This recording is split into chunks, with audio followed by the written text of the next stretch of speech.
Hello, my name is Anita, welcome to my channel, welcome to another cat collab.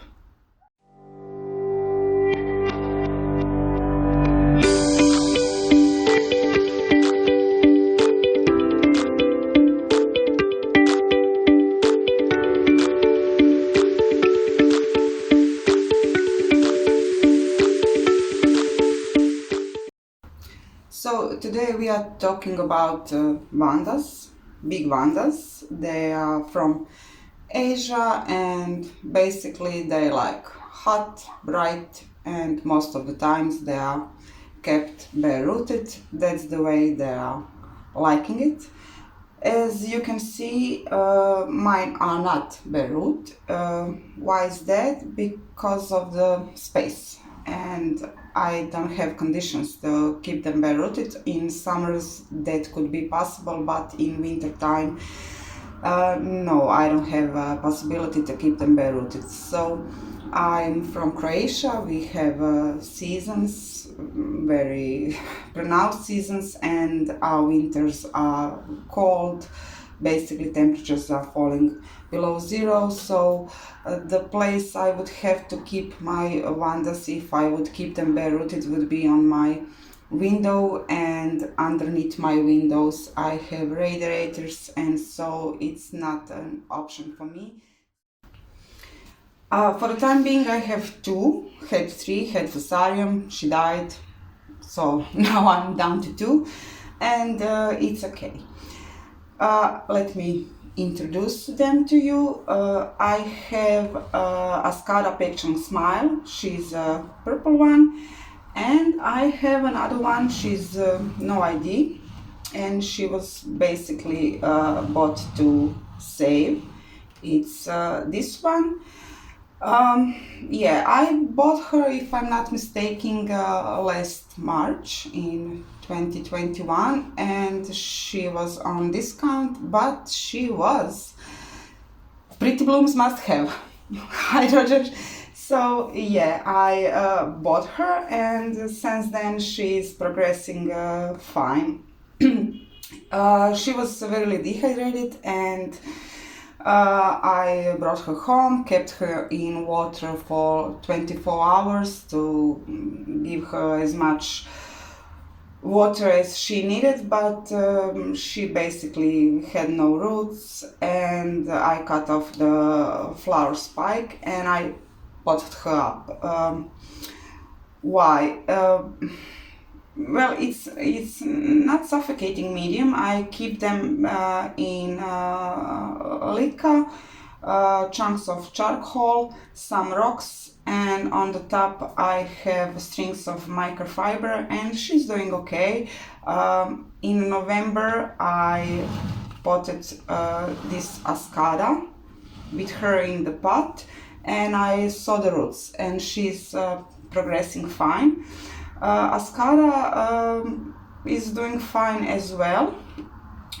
She didn't reject much of the potting medium, but it's an airy medium, and it's a very airy ball pot. It's white because of the algae issues. I didn't want to have problems with algae, so I put them in a white pot and drilled a bunch of holes so they have enough air, and they are drying pretty fast. The roots are not suffocating for the time being. So during the cold seasons, autumn and winter, I keep them indoor under LED lights, but it's not enough. It's not enough light for them to grow as much as they could, and certainly not enough to flower, but they are doing okay. They are slowing down, but it's okay. And in those seasons when they are not doing much, don't have much of the growth, I'm soaking them every 7 to 10 days with a fertilizer in. I give them half of the recommended dosage of fertilizer for orchids during the cold seasons, because as I said, they are not doing much, but I'm not saying they are not doing anything. So now the spring is coming, and I'm whenever I can, when we have a sunny day, I put them on my southern window to give them some sun. It's a direct sun exposure for the time being, and in spring, yeah, I am giving them direct sun exposure, and they are reacting. Basically, the spring is coming, and the root production is coming on, so I increasing my watering and not fertilizer. I'm still on the half of the recommended dosage, but I'm not watering them every 7 to 10 days. Now they are down to every 5 days, and as the temperatures are rising and as the growth is progressing, that would be much more frequently.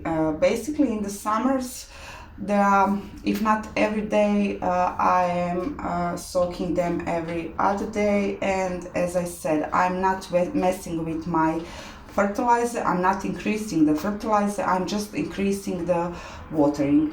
I'm using the tap water. In Croatia we have hard water, but I would say around TDS around 150 parts per million, and I guess it's okay. I don't have burns on roots on any of my orchids, so I guess they are doing fine. They are heavy feeders, but yeah, like I said, I'm just decreasing the watering. I'm not increasing the fertilizer. So in summer, when we have high temperatures over 30 degrees Celsius, I'm not keeping them in direct sunlight anymore because I don't want them to burn. My balcony is on the southern exposure, so yeah, it's most of the day on sun, and I think it would be too much, so I don't want to risk it. I don't want to risk any sunburns. But in spring and in autumn, when it's still warm, I keep them on direct sunlight. I guess for explanation, I could say it like this. When we have temperatures between 20 to 28, I give them direct sunlight. But when the temperatures are above 28 degrees Celsius, I'm pulling them back in the shadow. They are basically first row of the shadow line, and yeah, I think that's enough light for them.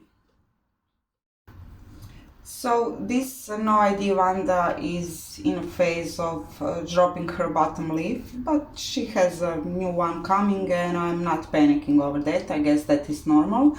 She is showing signs still of some dehydration. She doesn't have enough roots for her size, but like I said, the spring is coming and I'm expecting her to progress in the root production, and she will be okay.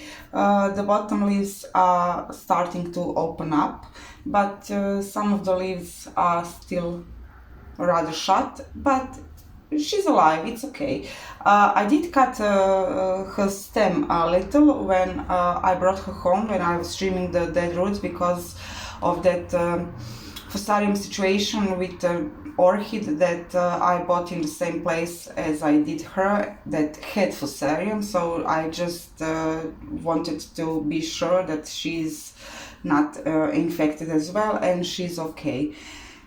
Yeah, so these are my two Vandas. I am expecting them to bloom this year because I don't see why they wouldn't.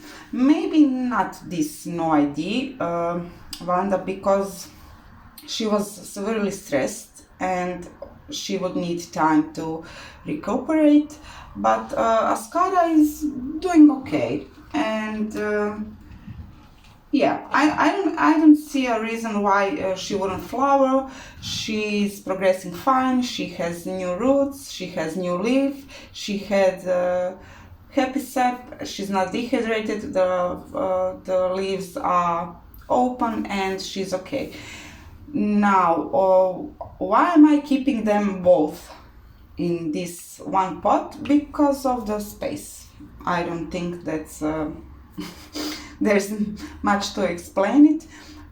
Yeah, they are big orchids and they need their space, so it's easier for me to keep them both in the same pot.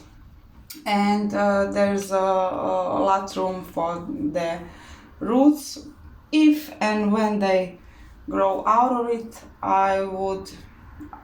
I think I will separate them, or I don't think I will go on a bigger pot than this. This is it. This is the story of my potted Vandas.